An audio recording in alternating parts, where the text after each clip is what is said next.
महाराज श्री नमोस्तु।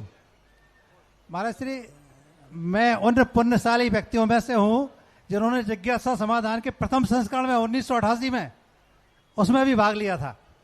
तब से आज तक निरंतर चलता आ रहा है। महाराज श्री, प्रश्न ये है कि ऋद्धिधारी मुनि वर्तमान काल में होते हैं कि नहीं। मैं एक घटना का उल्लेख करना चाहूँगा।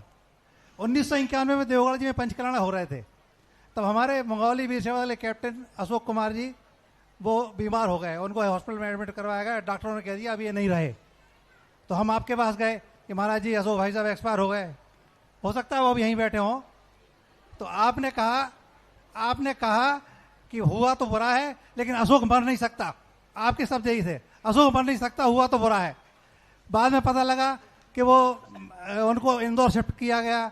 इंदौर में डॉक्टरों ने कहा कि ये जो है इस स्थिति में है कि अगर आपने 10 ग्राम भी तेल खिला दिया तो ये उस दिन नहीं बचेंगे, इनका लीवर खत्म हो चुका है।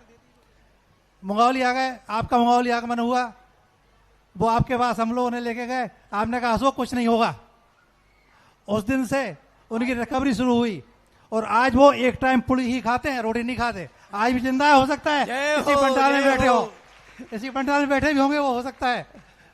तो महाराज जी, ये आप 150 किलोमीटर दूर झांसी से आप कह रहे हैं कि नहीं वो नहीं मर सकता, और वहां डॉक्टर कह रहे हैं कि ये चले गए। तो ये महाराज जी कैसे संभव हुआ?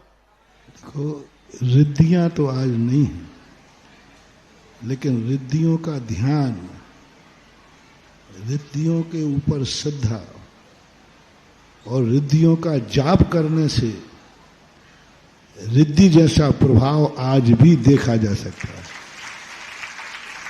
क्योंकि रिद्धि अलग, रिद्धि हो जाए तो वो तो अलग ही चीज है, लेकिन रिद्धि का जाप, रिद्धि की भक्ति और रिद्धि का यदि हम एकाग्रचित होकर ध्यान करें और जिनको रिद्धियां थी उन रिद्धिधारियों की यदि हम अच्छी तरह वंदना करते हैं तो आज भी वह स्थिति बन सकती है कि जिस समय जिस रिद्धि का ध्यान कर रहा है उस समय इसके मुख से अनायास वो निकल जाए तो उस रिद्धि का प्रभाव देखा जा सकता है। रही बात मुंगावली के बच्चों की, तो क्योंकि वो सबसे पुराना भारत का सेवादल है, उसको वो कैप्टन था, है अभी भी है, पहले भी था, वो बजाता है बहुत बढ़िया बैंड। तो ऊपर स्वर्गों ने सोचा इतना बढ़िया बैंड तो स्वर्गों में भी नहीं है, इसलिए उन्होंने कहा भाई तू नीचे ही रहे, मुंगावली का बैंड बजाता रहे जिससे सारे जगत की प्रभावना होती है। जय हो जय हो। कुछ स्थितियां होती हैं ऐसी, किसी की होनहार ऐसी होती है कि वो अपने आप आभास होता है, मोह के कारण नहीं, द्वेष के कारण नहीं, अंतर चेतना से आवाज आती है।